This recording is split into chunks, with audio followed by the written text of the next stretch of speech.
I'm Matthew Galgani with your IBD 2-minute tip. 5 quick guidelines for how to buy on a pullback. First, a pullback is an opportunity to buy shares in a leading stock that has already proven its strength. This is important. The company should have market-leading earnings and sales growth and other strong fundamentals, and it should have already shown leadership by breaking out of an earlier base on heavy volume. In August 2010, Netflix broke out of this double bottom pattern. As you can see, volume was heavy, 246% above average. And Netflix was a clear leader at that time. It had a composite rating of 99, so in terms of earnings growth and other key metrics, it was outperforming 99% of all other stocks. After hitting a new high, the stock pulled back to its 50-day moving average line. It found support and started to climb higher. But volume was light on the rebound, and that brings us to guideline number 2. Before you buy, make sure the stock bounces above the 50-day or 10-week line on heavy volume. Buying on a pullback is not the same as buying on the dips. You do not want to buy a stock on the way down. You want to buy when it shows strength and support from big investors by rebounding from that benchmark line on good volume. Netflix did that on September 1st. It gapped up, and volume was heavy, 86% above average. That gave you an opportunity to pick up shares.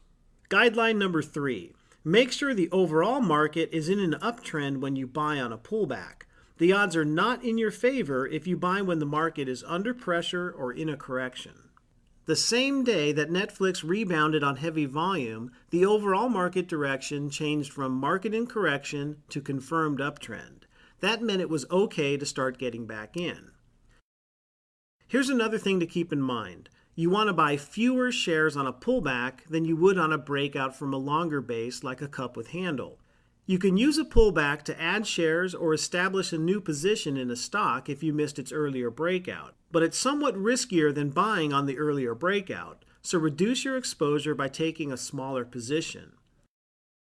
If you missed Netflix's first pullback, it gave you another chance a month later. Once again, it found support and bounced off that line here, and then gapped up well above that line the next day. As you can see, volume was well above average both days. The buying range for a pullback is from the 50-day or 10-week line up to 5% above the peak in the pullback, but you want to buy as close to the moving average line as possible. The farther away from the line you buy, the riskier it is. After the first pullback, Netflix rose over 150% until it eventually topped in July 2011. And even if you missed that one, it still rose over 100% from the second pullback. And that brings us to guideline number 5. You want to buy on the first or second pullback. Buying on the third or later pullback reduces your odds of success. If you follow these 5 guidelines, you'll find a pullback can be a good opportunity to pick up shares in a true market leader. To hear more about this and other investing strategies, join Amy Smith and me each week for the How to Make Money in Stocks radio show. You can hear all episodes at investors.com/KRLA radio. That's your IBD 2-minute tip. Thanks for watching.